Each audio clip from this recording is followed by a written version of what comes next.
Po everyone, magandang araw po. Welcome back po muli sa JCT Moto. At sa harap natin ay meron tayong Honda Beat 2022 model, bagong motor po natin.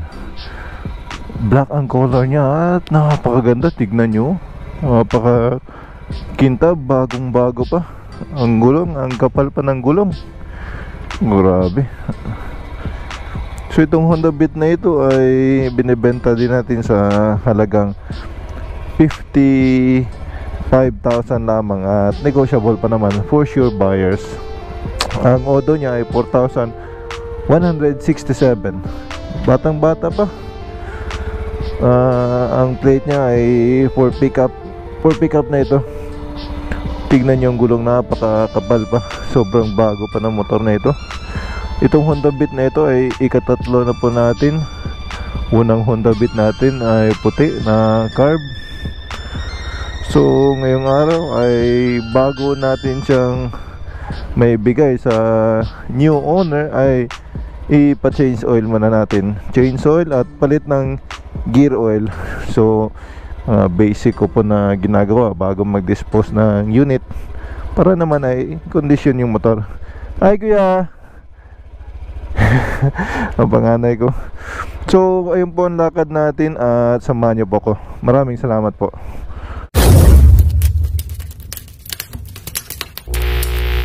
So palabas po tayo ng subdivision at doon din po tayo magpapa-change oil sa Motopit FI Master dahil yun ang malapit dito. Actually marami pang iba na motorcycle shop dito at saka pwede din naman natin gawain sa bahay, kaya lang ayoko nang mag-ipon ng used oil.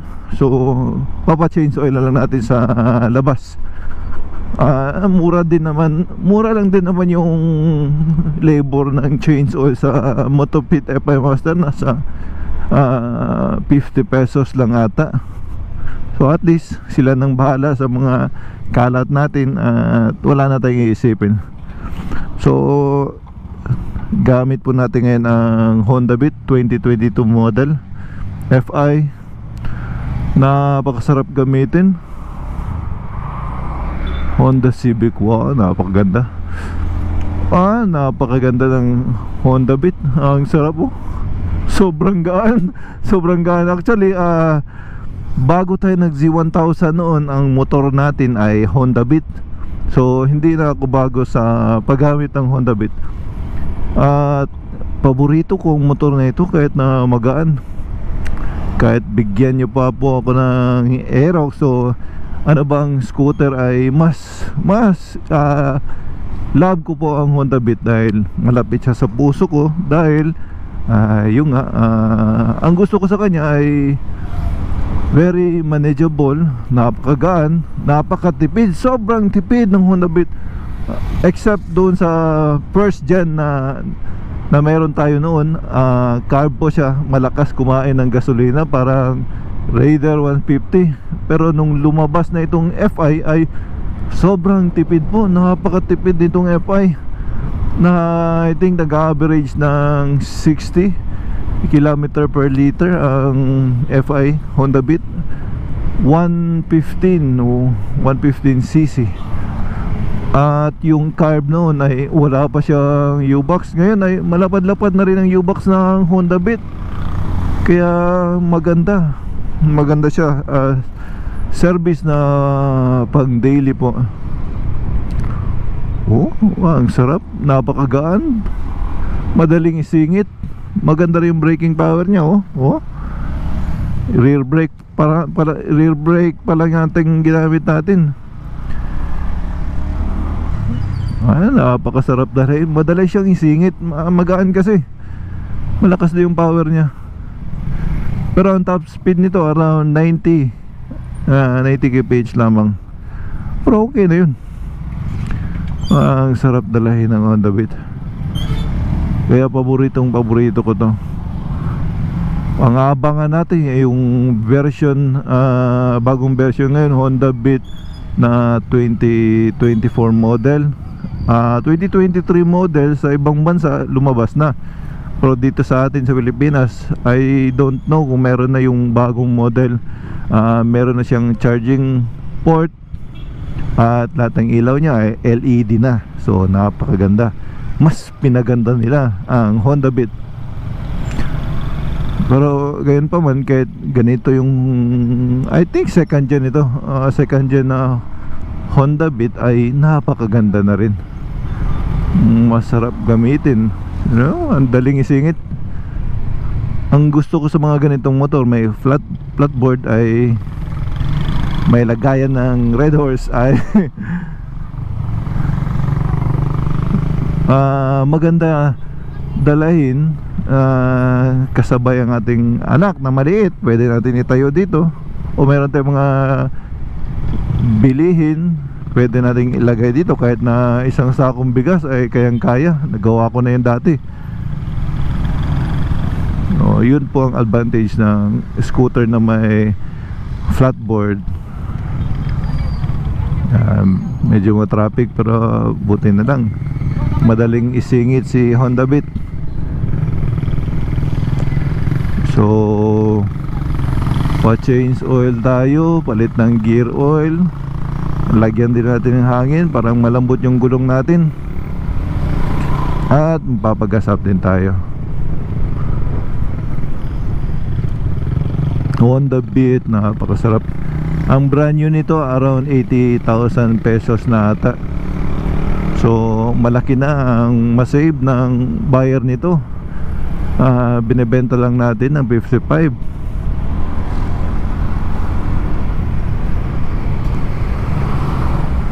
Sa halagang 55,000 lamang ay literally na good as new siya. Mantakin nyo 4,169 pa ang odo. Sobrang bago pa. Kahit ang mga gulong niya may buhok pa, napakakapal pa ng gulong niya. Pwede nating sabihin nasa 99% tread life pa. So malapit na po tayo sa Montupit FI Master. Pero pagas muna tayo. Pagbalik na lang. Pagbalik na lang. Montupit FI Master, gustong gusto ko dito dahil malinis yung shop nila, kompleto at mura. Yun ang number one. Montupit, yung Mabini barbecue, napakasarap din yung barbecue nila. Madalas akong bumibili dyan. You know, Montupit FI Master. Pero pahangin muna tayo dito sa Shell. Pahangin tayo sa Shell. Whoop. Yeah, sarap dalahin ng Beat, Honda Beat. Saglit lang po mga kaibigan. Napakagaan. Lagay natin ng uy, wala, naka-off. Iyay. Sige na lang, sa sunod na lang or sa bahay na lang. Meron naman tayong panghangin doon. Punta na po tayo ng Montupit FI Master.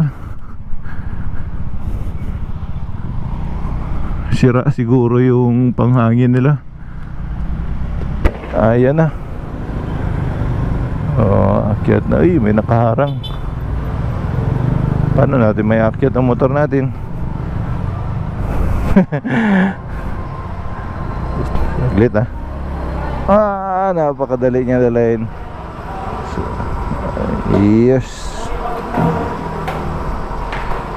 Bagong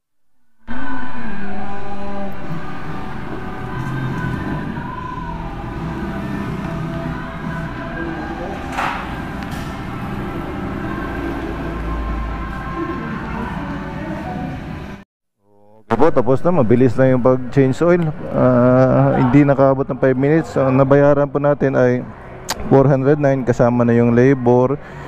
And then gear oil 75. Oil 800 ml ay 285 lamang. So ayos na. Mabilis lang, hindi inabot ng 5 minutes. Kompleto yung gamit nila So ayan. At paanda rin na po natin. Bagong bago pa talaga Sobra. Brake. Dito, sige. Tayo na po at balik na po tayo sa bahay. Salamat, boss. Kondisyon na muli ang ating Honda Beat.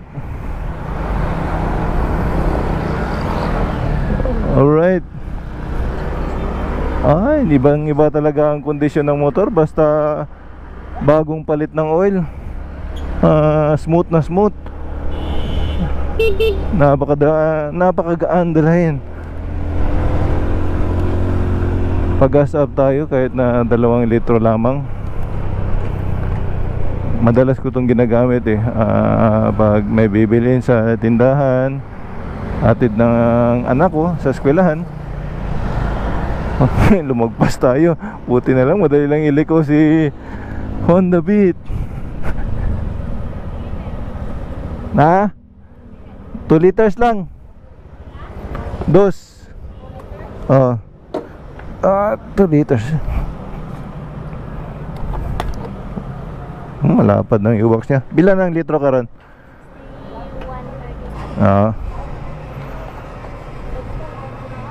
Sobrang bago talaga. Sobrang bago. Swerte-swerte ng napakaswerte ng makakabili nito. Napakakintab ba? Walang kamantsa-mantsa. 61 ang litro. 61.88. Uy, puno na. 2 liters lang. 2 liters lang kinarga natin, pero full tank na siya. Napakaganda. Iba talaga pag mga ganitong motor. Napakatipid. Ideal talaga for daily commute. At masarap siya dahil mababa lang. Tignan niyo yung paa ko, flat footed. Ganyan siya kababa. Ang height ko po ay 5'8". Napakaganda ng Honda Beat talaga. Hindi pala siya napuno. Ayun, umakyat pa pala. Andar natin. Ayan napakaganda nga ng Honda Beat talaga. So tayo na po mga kaibigan, at tapos na yung ating transaction ngayong araw. Nakapa-change oil na tayo, palit ng gear oil at karga ng gasolina. So pauwi na po tayo ng bahay. Napakaganda. 2 liters lang, full tank na siya. Actually 4 liters ang capacity ng Honda Beat. May laman pa kasi konti yung tangke kanina, kaya pagkarga natin ng 2 litro ay napuno na siya. Pero ang tagal ng ubos almost 2 weeks kung ginamit-gamit yung full tank. Actually hindi pa siya ubos, may 2 bars pa siya kanina bago tayo nagpakarga. So ganun siya katipid. Pero yung takbo nito ay dito lamang sa Catalunan Grande, sa barangay namin. Tignan nyo. Ang sarap isingit. Napakadaling isingit. Napakagaan. Ang sarap ng takbo niya basta bagong change oil. So mga kaibigan, hanggang dito na lang po. At maraming salamat sa pagsama ninyo sa akin, sa pagnood ninyong muli. Kahit na walang kakwenta-kwenta ang ating ina-upload na video. Thank you very much po. At maraming salamat. So interested po kayo, kung interested po kayo sa motor na ito, ay mag-comment lang po kayo, PM lang po kayo sa akin, at pinibenta po natin to. So ayun po, maraming salamat po, at see you on the next vlog. Paalam.